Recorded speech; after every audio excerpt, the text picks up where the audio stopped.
So your mind oversimplifies reality in order to be able to know it.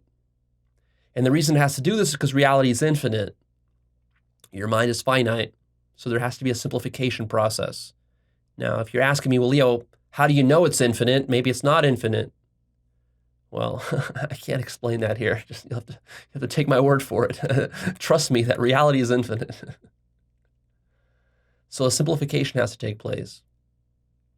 And then these simplifications become their own realities. Like science is a simplification of reality, like Newtonian mechanics, that's an oversimplification of a more complex physical material reality. Even general relativity is an oversimplification of how physics actually works.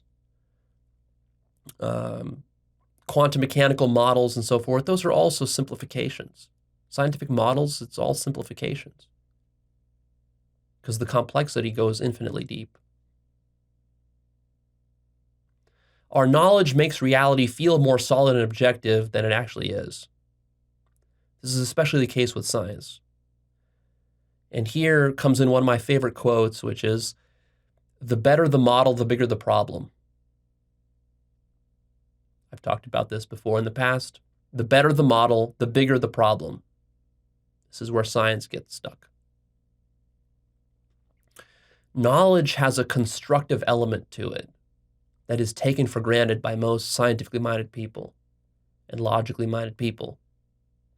You aren't just coming to know a static, objective world the way that you think when you're in elementary school, and honestly, the way that most adults think of it.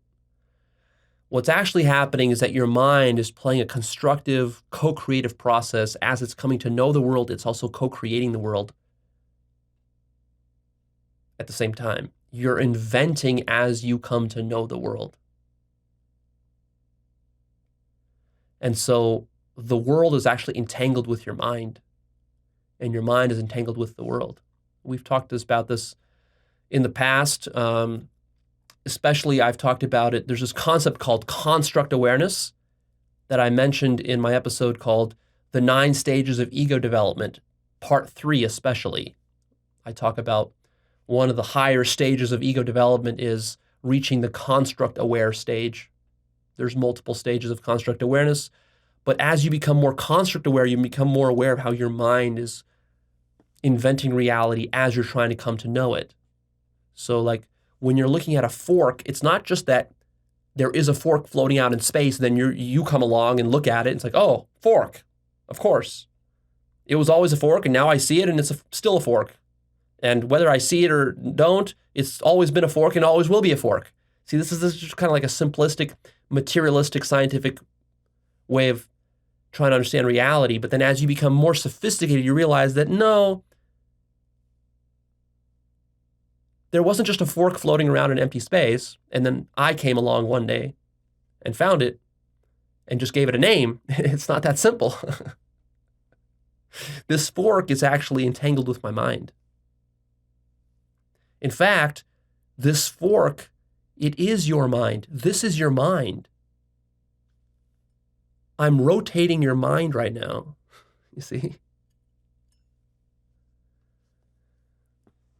There's a lot that could be said about construct awareness, and maybe I'll have some episodes about that in the future specifically, but we have to move on. So that concept comes into play here. I want you to start to notice that. So this makes knowing a lot more difficult, because if your mind is playing a role in constructing and inventing reality as you're looking at stuff and analyzing stuff, dissecting stuff, doing science on it, how do you distinguish like what's there before the mind? Or is there even such a concept? Is that even a valid concept? Is there something here before my mind gets to it? It's an open question. So whatever enables your survival gets rationalized as true knowledge and how reality is. That's simply because it works. But the problem with that is that there's a lot of stuff that could work, which is not actually true to how reality is, which is why lying is so common. And for example, if you want a quick example of this, look at Newtonian mechanics. We know that Newtonian mechanics is not technically how reality works. And yet, it's still useful if you want to calculate the trajectory of a projectile to shoot a neighboring city, shoot some artillery shells into your neighboring city that you hate because you're at war. It works for that. But that doesn't mean that's how reality actually is.